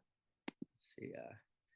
Yeah, I think that's actually Latin America or South America holding a gun. So it's meant to be a combination of South America, the map, the contours. That's Chile and Patagonia down the bottom, Argentina, and so it's gripping a rifle. So it's very much a sort of visualization. Yes, uniting to defeat the United States. So it's almost like Bolivar, Simon Bolivar, unified Latin America fighting against using violence, militarized weapons to fight violently against the United States. And what makes it beautiful is these really bright Technicolor or sort of day-glow colors, really very clear sense of yeah, visual clarity, and the colors are so sort of enticing. And it's very, the concept is neat, using combining geography and sort of turning it into an anthropomorphic hand. Likewise here, it's almost using kind of maybe Aztec or kind of making a sort of stick figure, but almost making it like an Inca stick figure. But the element of violence is almost disarming there. And I think it's really important to, even though it's sort of, the violence feels almost kind of just like visual violence here. It is very important to understand, like, a poster, if you look at Banksy, art by Banksy, and this could, very easily be a Banksy. And I think you could say this is, you could trace Banksy back to some of this stuff. Banksy never embraces violence except sort of symbolically or in a comedic way. Like even the guy throwing the Molotov cocktail, Banksy substitutes it with a bouquet of flowers. I think in the end, he understands that if you sort of trivialize violence, if you make violence into a cartoon, you're definitely sort of asking for trouble, which is not what I'm saying. That's not what I'm saying is happening here necessarily. But I think it's very important to understand that sort of, celebrating violence is definitely something that, for me, automatically is going to sort of raise a lot of alarms, because immediately you're talking about killing other people, and now we're talking about a whole nother set of ethics justifying murder and of course it could be in the name of revolution. In this case, Santo Domingo, this is where one of the most brutal dictatorships took place under Trujillo. And he would take people out to the sugarcane fields and have them assassinated. So, you could say this is violence in response to violence. And yes, that's totally legitimate. I just think it's important to understand, if you live by the sword, you die by the sword. And that's very much what happens with Che Guevara. So here we are in Bolivia. I think this is probably more of a poster supporting film. And this is beautiful. Love it. But here's Che Guevara being captured in 1967, where he's in Bolivia trying to wage a communist revolution in Bolivia. But Bolivia doesn't meet all the criteria of sort of a working proletariat. Here's going to see an image of Che Guevara after he's killed, warning. So here he is dead. Very different than the pictures we typically associate with him. And a very interesting video about his last days, last moments. Maybe I'll share that with you guys. But it sounds like in his last moments, he actually made an interesting rapport with some of the captors, not the people you see here, but I'll let you kind of watch that video at your own time. But it's a really sort of tragic moment for, I think, anyone who sort of, believes in Che Guevara and the revolution. And I think Che Guevara was a sincere person who definitely believed in revolution and died, on behalf of his, was martyred on his fighting for his own principles. Whereas Fidel Castro, I don't think gets that pass, where at least, Fidel Castro, in a way you could say, made all of Cuba suffer for many decades so that history would in the end absolve him. Whereas Che Guevara, he died in the 40s, fighting in Bolivia. And that's why you see Che Guevara has become this sort of Jesus-like figure of unity and struggle. And he does almost look like Jesus Christ, of course, in the picture. But these pictures are almost like a sad kind of, very sorrowful kind of goodbye to Che Guevara. in the 1960s because these artists are making these paintings, these posters, sort of memorializing his death on behalf of the revolution. And it's, a very big difference between this Che and the one we just saw, dead, very much kind of the like Jesus taken off of the cross. And, so Che Guevara's got this very kind of polarizing legacy. And Fidel Castro very much carries out the legacy of communism in Cuba, whereas Che Guevara sort of becomes this emblem of revolution around the world. And here you could see some of these Latin American examples, which are some of my favorite, of this sort of militarized Aztec kind of hieroglyph.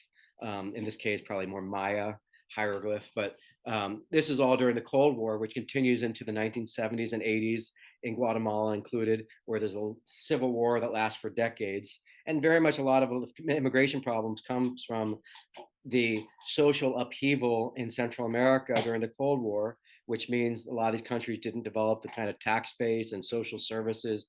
And that's why you have a lot of instability in those countries today. So as far as like the kind of Cold War and the way the posters narrate this sort of this world after Che Guevara, here you've got the Vietnam, and this is what Che Guevara wanted to replicate around the world, because a lot of the world saw these horrible images coming out of Vietnam, and the United States had lost a lot of its good faith, a lot of the sort of world support that we had after World War II in defeating Hitler. This is a famous photo of the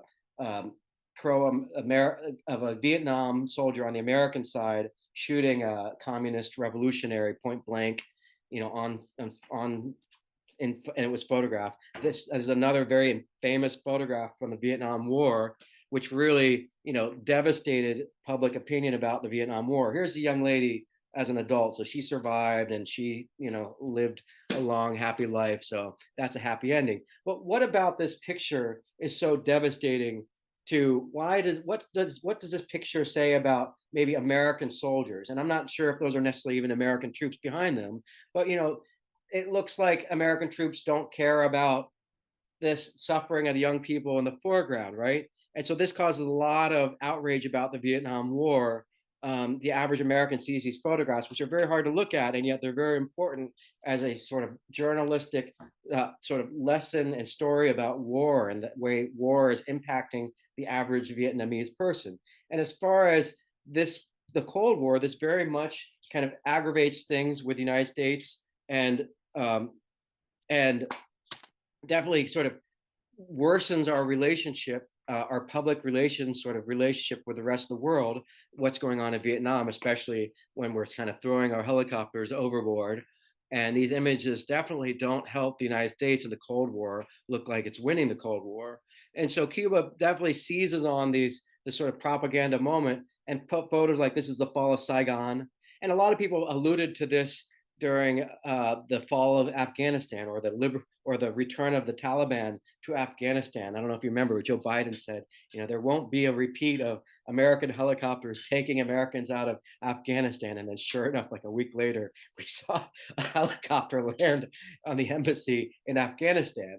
Which, people who grew up with 9/11, that's sort of the bookend on September 11th and the Cold War too, in a lot of ways too. So this is a propaganda war between the United States and Cuba. Is sort of like this gadfly, kind of getting involved with all these different situations. And by the time of Che Guevara's death, he had already upset the Soviet Union quite a bit. And I think Fidel Castro was happy to cut Che Guevara loose because Che Guevara had been very critical of the Soviet Union for being an imperial power, just like the United States. And of course, all of that's very predictable and almost kind of, it almost writes itself. But these posters that come out in solidarity with places around the world are very impressive. They're very beautiful posters and so simplified and such a graphic sort of response to maybe the kinds of things you see coming out of the United States with Warhol, kind of Warhol using more graphic art to and how it's used for commercial purposes and kind of turning it into sort of like a commentary on branding and commercialism. Here they're using graphic art to sort of appeal, kind of to have that sense of authority and legitimacy, but it's just so visually appealing and stunning, and very powerful to use this sort of graphic tradition in support of a political message versus sort of selling Coca-Cola. And here you can see machetes and sugar cane, and it looks like bombs. So very like kind of very militarized pictures. But I think the key when you look at what makes these posters effective is not just bright colors, graphic design, but it's really the concept, the simplified concept of, in many cases, kind of combining kind of like a weapon with traditional maybe iconography from the country, visual, whatever visual vocabulary is already existing in the country, or in a case like these, kind of playing with the ideas of sort of maybe that feminizing with feminizing visuals, or something like this. For me, this is even more effective. Just the powerful point of view we have here, showing almost like the resistance movement. These are all the hats that people wear, probably while they're farming rice to keep the sun off their face. But just to position our point of view above them, and it looks like those are just the guns, the weapons sticking out, really kind of feels very powerful, because now these are all soldiers working together. They're farmers who are now militarized. So something like this for me is a wonderful example of the best example of what you can do with the sort of power of this graphic tradition. It's each hat with the little points in the negative space almost look like stars. So I think what makes a really good political poster is a very simplified visual design, but a concept, that a very simple but clear concept that unifies all of it. And in this case, it would be, farmers are all militarized and almost working clandestinely under their hats against maybe the government or against the United States. Something like this. This is Nixon. They're. You tell me what's effective about this poster here. What makes it work for you? What are they trying to do at least? What bells and whistles is the artist firing here, and what's the message it's sending?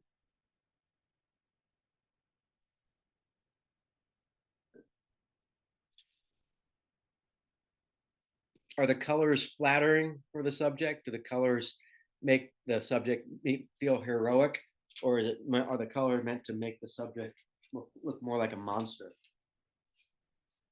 Not to be mean to the Smurfs. Let's see, we got a chat here. Yeah, the bold. I think maybe you're talking about the black and white color. Yeah, so good point that the starting point, the black and white combined with bright colors. Yeah, sort of like those videos on commercials on TV before and after, maybe exercise machine, first it's in black and white, and then it's in color. And the invention that you buy solves all your problems. Yeah, okay. The demonic imagery. I think that's a great point. The red eyes, really capture the feel sense of demonic. Even his smile feels demonic, and the bold colors versus the tragedy of the black and white.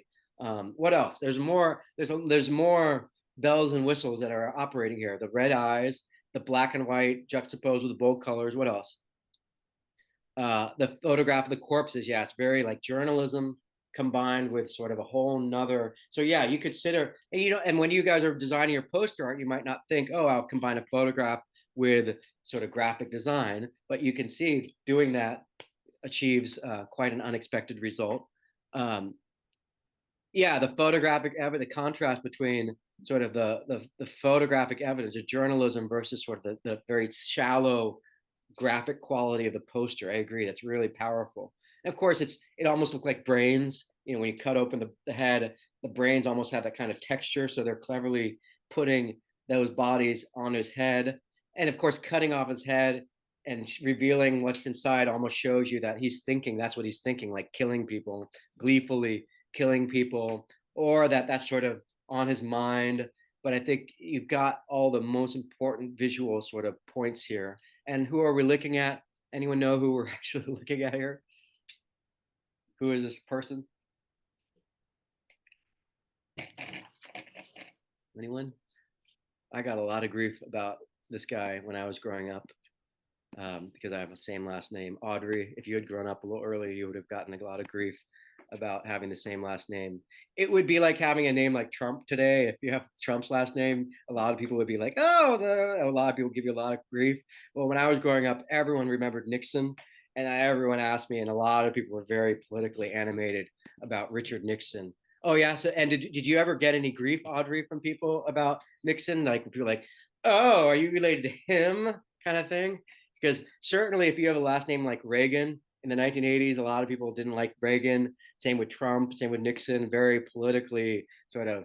I'll bet Audrey, you didn't get as much kind of animosity because they're so far removed from him. But I'm sure some people told you, oh yeah, Nixon, a lot of people didn't like him. And that's because he was, I think, the first president to be impeached, and then he resigned instead of being impeached. And he's involved with the Watergate scandal. Anyways, but he's the one portrayed here as sort of the monster. And he's the one who was dropping bombs in Cambodia during the end of the Vietnam War, the latter part of the Vietnam War. So you can see them kind of, I think they're still putting Nixon here. This is kind of a throwback to Dr. Strangelove, the movie where the guy's riding the plane, the bomb down. Definitely watch Dr. Strangelove. That's a really wonderful movie about satire. But I think it's pretty obvious here that they're using the sort of the B-52 bombings, or whatever those bombings are, the planes are, to drop bombs in Cambodia, which is not in Vietnam. So we're sort of violating the sovereignty of another country here. And it says La Paz de Nixon, the peace of Nixon, which is to say there's no peace. So lampooning the president of the United States. Same here, like a Dracula-like figure, looks like a griffin from maybe ancient Greece. And these are all folded out. A lot of these were posters included in this publication, which is distributed around the world. And you open it up and you unfold the poster, and here's Richard Nixon looking like a goblin. Um, and also in other parts of Asia, similar posters to support. I love these. I love it when they combine art history with these weapons. It's a very kind of jarring juxtaposition. Here are some examples from the Middle East. I'm not going to stay too much time on these. I want to get to some of the other posters later. Here is a gun becoming an eyeball. You can see it. Maybe that's even on like a weapon. Down below the beard is maybe the shape of a scimitar or some kind of sword. But definitely designing the posters to reflect maybe the iconography of the region where they're supporting revolution. Even in Yemen today, there's still a revolution. They're still fighting, I think, against Saudi Arabia. So definitely this continues today in Yemen. And here, and keep in mind, a lot of these Cubans who are designing these posters, they don't leave Cuba. So, to leave Cuba means you have to get permission. And well, you could say, well, that's like getting a visa, a passport. Not quite the same, because, all you have to do is, pay the money to get the flight. It's really about the country that you're going to, whether they're willing to receive you. And depending on where you're from in the world, some countries don't welcome anyone. Just like in the United States, you have to get a visa in order to travel to the United States. Um, and so, that aside, in Cuba, a lot of these posters are made by people who maybe haven't never leave the country to see these places. So they're sort of digesting whatever they can about these countries, and spitting out whatever they see as a visual response to the visual realities of the countries they're addressing. You might notice the words Ghana, or it's Guinea and Western Africa, are made out of weapons. Those are each the font is made out of individual weapons like Uzis and who knows what kind of weapons they are. Very powerful visual language here. And now we shift to Africa, which is important because remember, Cuba has this important connection to Africa because of the fact that 30% of Cuba is former slave population. And I think Cuba is definitely doing a cool thing by sort of kind of showing some solidarity with these movements in Africa, especially because in Africa we have this pariah of the world, which is South Africa.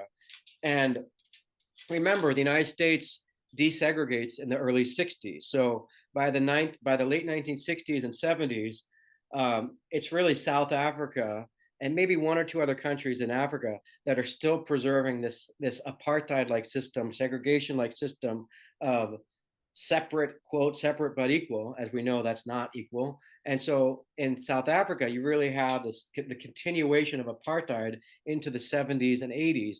And South Africa does as much as it can to preserve the status quo and gets involved in other nearby countries like Angola in order to preserve the status quo in South Africa. And Cuba is very much fights against South Africa in the name of sort of this political sort of public relations effort to win over the hearts and minds of the world. And in this case, I think it has a much better sort of more sincere motive and a more sort of correctly placed motive here because of that affinity with Africa between sort of Afro-Cuban population in Africa, but also because of the problem of apartheid in South Africa. The Cuban Revolution, for all of its faults, definitely kind of helps improve or sort of remove more those sort of the barriers to desegregation that were in place during the Spanish rule, and to continue to a degree today, but much less because the revolution tries its best to kind of eliminate any of those vestiges from colonialism. Well, in South Africa at this time, they're alive and kicking, and now Che Guevara is dead and very much a sort of martyr. And so, I think Che Guevara's death very much probably inspires a lot of people in Africa to fight and stand up against Soviet Union, or not Soviet Union, but South Africa. So you see Cuba very much involved in this war in Angola, in Africa, in the 1970s onward. And you remember we talked about colonization of Africa and the decolonization of Africa after World War II. Well, it's really South Africa and all these newly decolonized countries that are sort of struggling for independence and having to fight off the United States and Soviet Union as they try to kind of interfere in those countries. And here are some examples of some of the signage from South Africa in Afrikaner, which is like a Dutch language.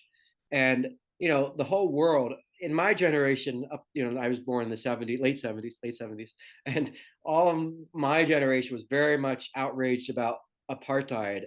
And happily in the 90s, apartheid ended. And I think in addition to some of the more critical sides of the Cuban Revolution, you definitely have to give Fidel Castro a lot of credit for getting involved in Angola and eventually getting South Africa out of Angola, which definitely paves the way to the end of apartheid in the 90s. So from that point of view, you could say Fidel Castro and this export the revolution idea does a good service to ending, or goes a long way in ending apartheid in South Africa. But that not to say you should give Fidel Castro a pass completely, because he's got decades of control in Cuba that you have to sort of take account when it comes to sort of whether or not history will absolve him. So here you can see South Africa's sort of imperialist expansion into Angola. And here's some posters in support of Angola, which does in fact end up kicking South Africa out of Angola. And it's a very interesting moment because in order for all sides to save face, and I mean the United States, South Africa, Cuba, the deal is basically Cuba leaves Angola, and in exchange, South Africa will leave Angola. So if Cuba hadn't been involved, you never would have had that important bargaining chip that allows South Africa to save face by saying, well, at least we got Cuba out of Angola. So you really have to give Cuba a lot of effort for getting involved in there, and maybe even being a key, that sort of straw that broke the camel's back, eventually leading to the end of end of apartheid in South Africa, the rise of Nelson Mandela in the 90s. And that was such a really powerful moment in time because the Cold War was ending, the Soviet Union collapsed, and you have South Africa ending apartheid in the early 90s. And that was a really, really, momentous time in human history. And this will all correspond with Cuba becoming isolated on the world stage again, because when the Soviet Union collapses, its dependence on the Soviet Union becomes so much more obvious, and Cuba becomes totally isolated again, except for one last little bit of lifeblood, which is from Chavez in Venezuela. So you notice this poster from Angola. You notice the hand grenade in the forehead.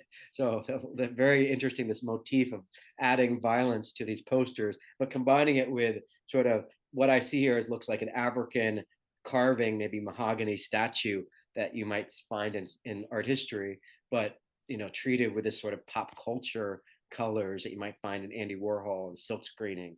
But very powerful um, examples of poster art that really are tailored to each country, each experience. They obviously start taking a little more risk, playing with photography. Here, they're combining the map of Africa, West Africa, down below, with the figure here. Probably his name is Sekou Toure. I don't know much about him, but probably a leader of Marxist leader of liberation in Africa. And here, I'm not sure if this is about the United States, but we've seen this fist already. This is the fist raised in the air by Raul Castro, adjacent to Fidel Castro, or I think it is. It looks like it is to me. It looks like they added some of the sleeve onto it, maybe so it wouldn't be so obviously Fidel Castro's brother, who is this sort of subject. But definitely, this is a powerful image we'll see in Chicano art, the raised fist as a sort of, or the raised fist as a form of solidarity in the Black Power movement. You see that in the Olympics, where the two Olympic athletes raise their fist as a sort of symbol of standing up to oppression. And I think that's why the Chicano movement, which fights for its own sense of identity and solidarity, and the Western part of the United States as a sort of new identity that's equal to everyone else in the United States. It's a very powerful image. We'll see this too in some of the Mexican muralist movement, the raised fist. But I think even today we all understand the raised fist is sort of a very powerful political statement of sort of independence and maybe solidarity and self power.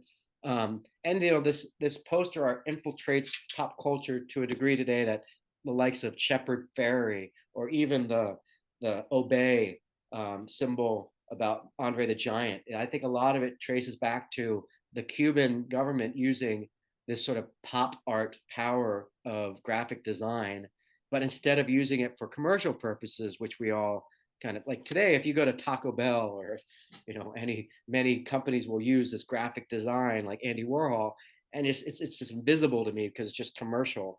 But to see this graphic design used for political purposes definitely gives it an edge, and kind of it has an influence beyond Cuba that continues today, whether it's in term like T-shirt designs, but it's something we'll see more of in Cuban art as we move forward. So we haven't left behind Cuban poster art completely, but you do notice it doesn't have any of that socialist realism that we saw in the Soviet Union. So already you're seeing this sort of Cuban sort of sense of artistry in Cuba that's sort of a twist on anything we've seen, and a rejection of, or unlike anything we've seen yet. And this will continue on as we shift away from this sort of first generation of artists who are tackling the politics of the Cuban Revolution from the point of view of poster art and graphic design, to that first generation of artists in the 1980s who have come of age under the revolution, and also come of age under the revolution at the time when the Soviet Union is allowing for more experimentation and openness in art. And that's important and meaningful for us because a lot of these Cuban artists will study in the Soviet Union, travel to the Soviet Union and study. And so they're influenced by these Soviet artists or the realities of what's going on in Soviet culture. But also these Soviet artists will come to Cuba and influence American artists as well. So we'll continue to see the influence of the Soviet Union on Cuban art, but also you need to understand that we're going to see that Cuban art develops its own sense of artistic style, partly because we're finally in an age where Cuba sort of can firmly declare cultural independence from Spain and the United States. And even though it's kind of becoming dependent on the Soviet Union for the first time, I think you'll still see for the first time Cuba sort of is on firm footing in terms of its own kind of artistic contributions to the world. And I think that especially becomes the case by the 1980s, when these artists really understand they have this totally unique sort of contribution to late 20th century art and even 21st century art, which I think continues today, because a lot of Cuban art is sort of unique in the sense that it's very concept driven, it's very material driven, there's a lot of craft and skill that goes into it. A lot of American art, like if I go to the Contemporary Art Museum today, it feels very quick and flashy and plasticky, which is not a criticism so much as just a sort of, it's a reality of the commercialization of art and maybe people's desire to get your attention. When you look at Cuban art, contemporary Cuban art, it's almost like if you take American art, you remove Andy Warhol and you focus more on maybe kind of a little more graphic design without the Andy Warhol, without the commercial, but with maybe a lot of Soviet influence on sort of the sort of maybe not so much the kind of early part of the Soviet Union trying to kind of make revolution out of art, but rather kind of just the fact that Soviet Union has more experimentation in the 1960s, and so Cubans are more feel more free to experiment because you don't have that sort of totalitarian socialist realism influencing the arts. So, on a final note, as far as a revolution is concerned, and I encourage you to look at lots more examples of Cuban poster art. There's, I've only scratched the surface, but I think the main thing to conclude on is sort of, well, what about the revolution? So the revolution was, promised land reform, improving the lives of the average Cuban, all the things you would expect from a revolution, right? No more tyranny, no more colonial powers. Well, yes, you have land reform, but then the state owns the land, so we go from the promise of land reform to then the government controls all the land. And now today, the government's allowing for more private ownership, but that's almost like, it's one thing to have a revolution, but if the revolution then means now the revolution controls all the land, it would probably, if I were Fidel Castro, it would probably be really annoying thinking, okay, if I give up power, then the next guy who comes along or lady who comes along, they might mess up everything that I spent many years working on. And that's probably why he felt so invested. He fought in the revolution, he fought in the Sierra Maestra.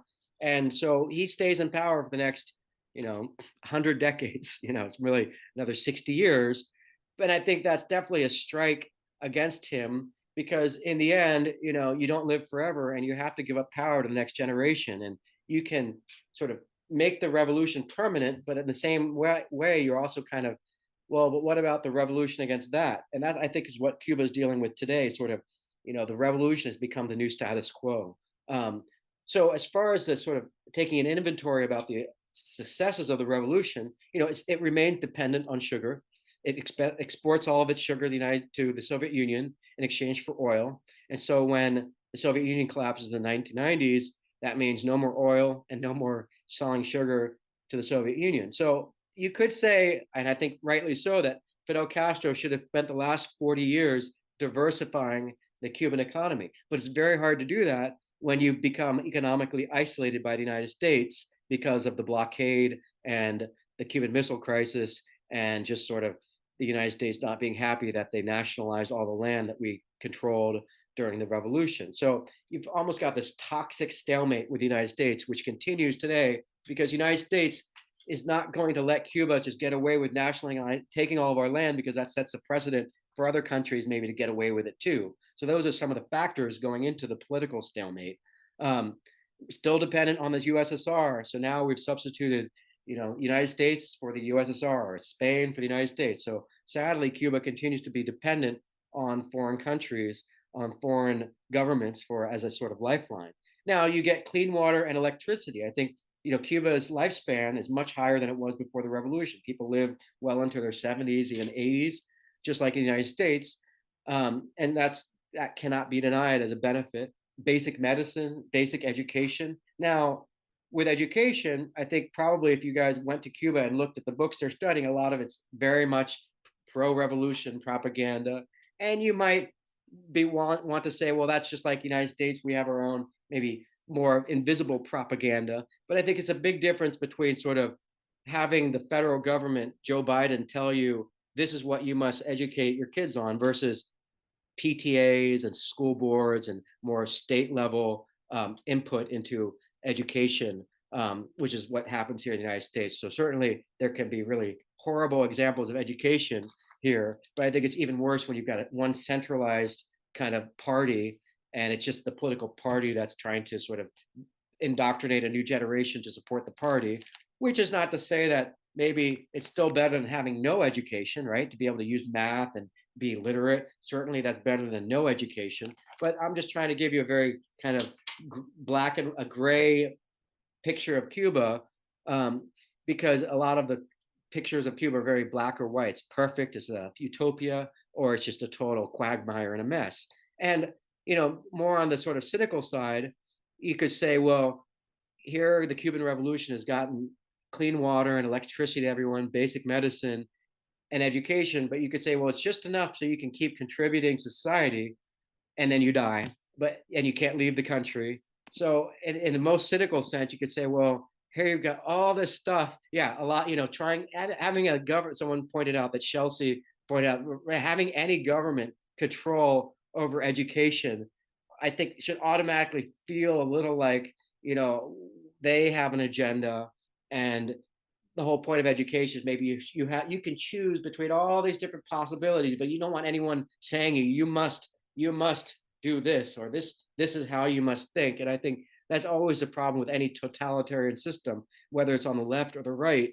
And of course, maybe you might say, well, it's even worse to have capitalism because capitalism is a big mess, right? People hoard money. Now that's one thing I notice, with capitalism. A lot of people might hoard money. The rich might hoard money instead of keeping it circulating around, and it might be a matter of telling people, well, after $100,000 you can't make more money. That can create more problems than it solves. And I think that's one thing to really keep in mind when it comes to making solutions for capitalism, is many of the solutions are often worse than the problems they address. um, and it might go back to questions about human nature, or just about sort of understanding the sort of long-term consequences of some solutions. Like, for instance, I notice a lot of people putting plastic grass on their lawns now in Florida. They're substituting real grass for plastic grass. You might have noticed that. And this is just kind of a clunky comparison of what we're talking about, which is eventually all that plastic's going to go into the environment. And each individual person with their plastic isn't the problem, but collectively, all of us. And I think that's maybe one of the problems with capitalism, that it doesn't necessarily account for the collective impact, unless the government's doing that for us. We really, it's sort of like a dog eat dog world where it's about making as much money as possible and not necessarily thinking like, okay, I have enough. And so that would maybe be and I want you to think about maybe criticisms of capitalism. Maybe next class we'll talk a little bit more about human nature and what it means to be a Cuban artist, because I think certainly at one point we have to talk about this, because Cuban artists, and as an artist in Cuba, you might have to think about, well, what does it mean to sort of make art and support the revolution or be critical of the revolution, and what does it mean to be an artist as a sort of example of the new man, as Cuba talks, or as Shade described it, the new Cuban that sort of represents the sort of both the sort of revolutionary Cuban, but also the Cuban who's somehow not a capitalist, whatever that might mean. Maybe someone who's happy with having just enough, right? And doesn't need more. But then, of course, that person who seems to be happy with just enough, are they secretly hoarding things, or are they aren't? And it's hard to police all those activities, and it would be almost worse to police every part of our life. Like in China, they have like a what's it called, like a human your social capital. I think there's a number on your phone where they basically, everything you do is recorded as part of your, how much of a part of the communist system you are, and you get rated accordingly. Well, would you want something like that in the United States, where every time you maybe consume something, it goes and gets added to your environmental bill? And that might be good, but then you could see how also people could cheat and tweak the system and tweak the software so it looks like they're doing good, but really they're hoarding. And so I think in a way, a lot of these questions about capitalism versus communism go back to the assumptions about human nature. And if you assume that people are good, except for the fact that there's some people who are bad, who are oppressing us, then you would probably see communism as good, because it means people are generally good. And as long as you remove capitalism, people will be free to be good. But if you assume people are all bad, then you probably are going to be very distrusting of any system that trusts in human nature to be good.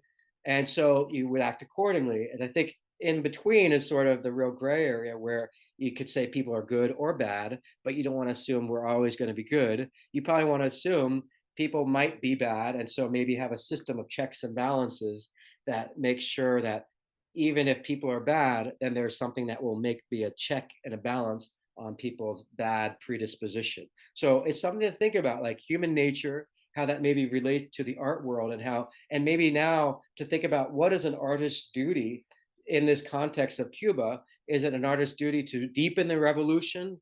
Is it an artist's duty to sort of be a propaganda person on behalf of the revolution, exporting revolution? Do you put Che Guevara in your art? Do you put Jose Marti in your art? Do you have any obligation to sort of address your country as part of your artistic sort of modus operandi?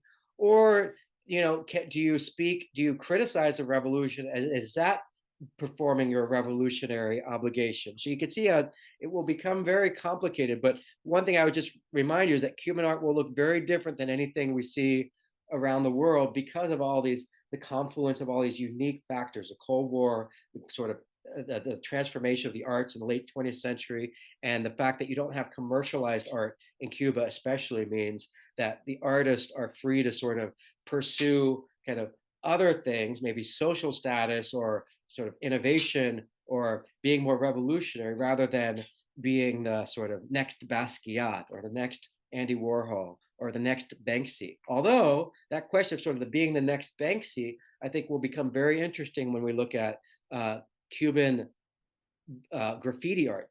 Artists who in the last 10 years have taken their artwork to the streets of Cuba. I think they're very much inspired by the likes of Banksy and this idea of, well, now you're kind of counter-revolutionary if you're illegally vandalizing, quote unquote, public spaces in Havana. And I think that is the most fascinating thing of all this sort of story that we're building up to, is sort of how the revolution becomes a new status quo and what it means to be an artist today and speaking out maybe against the revolution while kind of, preserving the idea that Cuba does have a right to its sovereignty and that, of course, you want to speak on behalf of the issues important to the average Cuban person.